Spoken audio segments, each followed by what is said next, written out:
think Urban kind of dubbed into how I was raised and didn't understand how I was raised and what I was about.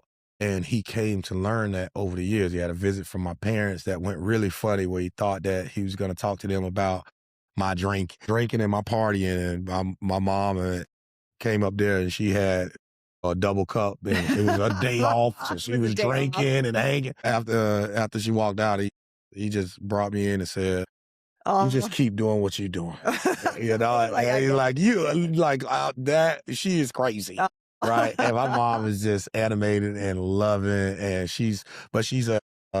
now she's a little bit older and a little bit more mature. But back then, she was a wild spirit. Yeah. Right. So I think Urban understood something there, that I was doing something different on my own accord. Right? So where he would call people parents and do that kind of thing, he understood that it was me that you had to do. My decisions were my own, right? So I'll never forget, we had a practice where at the end of every practice, the offense and the defense, we have a competition. And whoever loses has to run. And we have to take the equipment from the other team into the locker room, right? So we, as the defense, we were really good the year that we won the national championship. Our offense, not so much, right?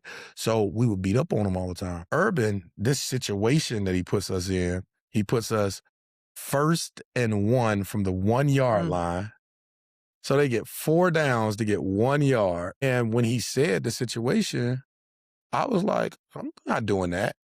I'm not doing that. So I unsnap my helmet, take it off. All the rest of the defense, we snap our helmets. We're not doing that. They sorry. We can't. And Urban calls me over. I'm like, listen, Herb, I'm not doing that shit. I don't care what you say. I'm not doing it. He said, Brent, listen to me. He said, the defense is great, right? I said, yep, we is. But we shouldn't have to be punished for, he said, hold on. The defense is great.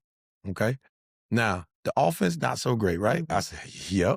He said, now, how much time can y'all spend out on the field as a defense? I'm like, well, half the time, right? He's like, exactly. He said, y'all have all the confidence in the world, right?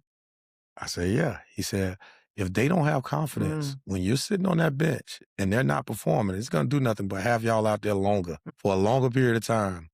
And you're not going to win football games because, unfortunately, you're going to need them to score in order to win. So you think we can go out there and see if we can get some confidence? Some confidence, yeah. And I said, I got what you said, but the motherfuckers ain't scoring.